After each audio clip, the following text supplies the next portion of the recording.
according to my YouTube rulebook, How to Be an Influencer 101, to successfully make a video on habits, you must start with the following: lo-fi hip-hop beats and a montage of you either making pour-over coffee or brewing tea.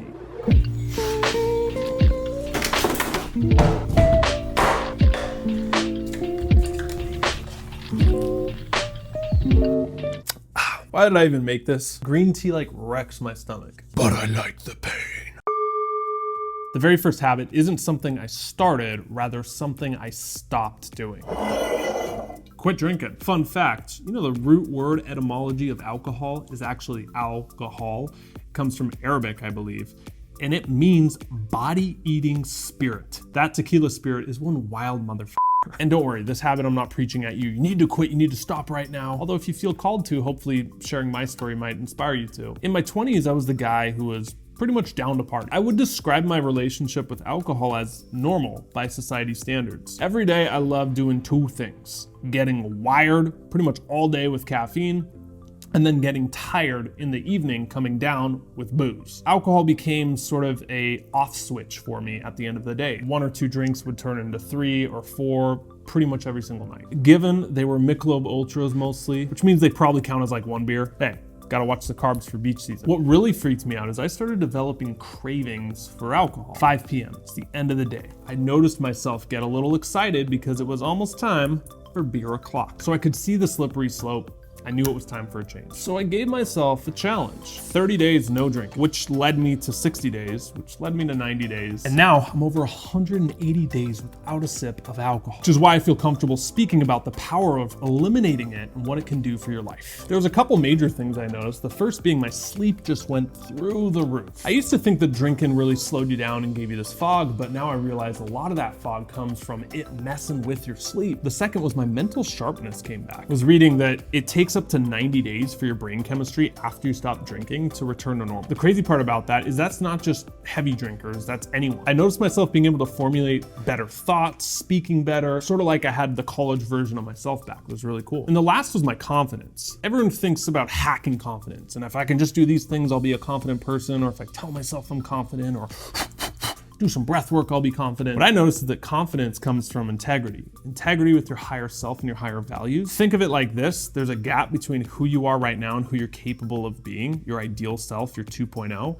The bigger this gap is, the less confidence you'll have because you'll feel like an imposter. But definitely eliminating alcohol shortened this gap even more for me. Feeling how I feel now, less bloated, more energy, high mental clarity, clear-headed, less irritable. Alcohol just sounds exhausting. My mantra became, not being hungover feels way better than being drunk. And the added perk of not having $100 to $200 a month alcohol bill, but now I do have a $100 plus a month sparkling water and Diet Coke bill. But hey, pick your poison.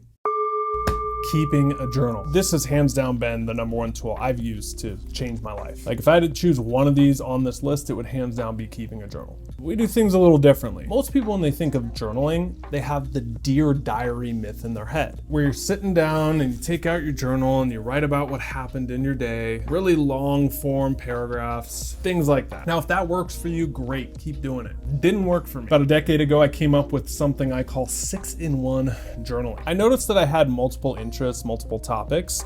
When I would keep a normal journal, they would get all muddied. I had things that were business goals I had, then I was learning psychology or philosophy or self-development, and then there were times where I just wanted to vent. And I would even keep different journals on each subject. So one day I was like, why don't I just combine these into one? And that's how 6-in-1 journaling was formed. We use a blank sketchbook, and every single year you swap it. You choose 6 sections that mean the most to you. There's a little pizzazz we do on the front and back cover as well. Now you're like, great, but what's the benefit? The biggest benefit I have found is that this is a log that you can look back on. And in this way, I call it, you can coach yourself. In reading your former self, you start to understand your decision-making process, your life choices, where you took a detour, what went right, what went wrong, what did you expect to have happen. I believe that journaling, you learn how to think, not what to think. That's what coaching yourself is about. I like the handwriting aspect too, because there's something energetic. If you have kids and they write you a card, or maybe you have a niece or nephew, it's a handwritten card, people hold on to those. Why? It has so much love behind it. In fact, I went so deep on this journal rabbit hole, I actually ordered 1,000 custom journals from China manufacturer. I designed this myself. Hardback, highest quality. We even have sections in here like the manifesto that you can create. And the only way you can get one of those, we don't sell these, we never will. I ship these out with a custom note to every single client when they join our Metamorphic coaching program. And we deep dive into the 6-in-1 journaling, creating something even deeper, we call a manifesto. When you create the 2.0 you so that you can always flip to that and know. This is the biggest hack. This is the coolest thing I've ever done personally. I'll explain this in a second, I promise. So one of my problems is that I'm not a strong reader. Not that I'm illiterate, but I get distracted super easily and I have to reread what I read multiple times. Can you relate to that? So naturally I had the habit of being super into podcasts. Here's the problem. There were some podcasts I would listen to that were like 3-4 hours with really charismatic and funny comedian hosts with an expert on there. But it hit me one day what it really was. I thought it was education, but in reality, it was just entertainment. Now, don't get me wrong, you can learn from podcasts and they can still be a great platform. But even if JRE has the best guest on there, it's 3+ hours long. Subjects can bounce all over the place. Sometimes it moves too fast and you really don't end up retaining anything except funny stories. So I knew that books were better. I liked that they had more of a barrier to entry. I mean, you get it. An author will spend way longer writing a book, collecting the ideas, putting it in there, publishers, editors, than someone with a microphone talking for 3 hours will. I don't know if it's 12 or 20, but I logged into Audible and I had the max amount of credits.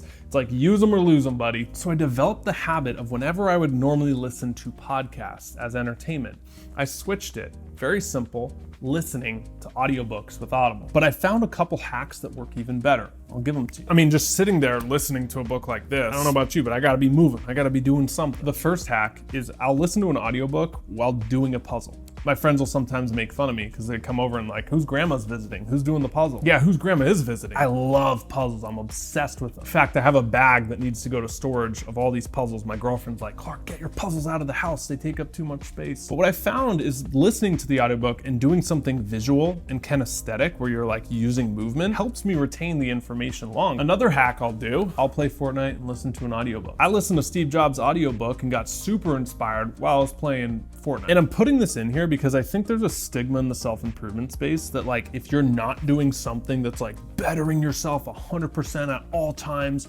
you're like a failure. Totally fine to have a mix-up. I know entrepreneurs who make tons of money who still have time to play the game. To go a bit deeper in the habit psychology of what we're talking about here, this is referred to as habit stacking. In the book Atomic Habits, James Clear writes about someone who wanted to exercise and get into shape. Like most of us, his natural excuse was, I don't have the time, I'm too busy. But he noticed an interesting trend. He pulled up his phone, he went to his screen time, and he noticed Netflix was playing for like 2 hours a day. So what did he do? He used habit stacking. He rigged an exercise bike to power a TV that only played Netflix as long as he was biking. In that way, he stacked the habit that he wanted, exercise, with an activity he was already doing, binge watching Stranger Things. In that way, I found you can habit stack things like audiobooks, reading more, with something super easy like playing video games, going on a walk, doing chores around the house, cleaning. By replacing the podcast with audiobooks, I was able to get more quality info, in my opinion, in the same amount of time with things I was already doing.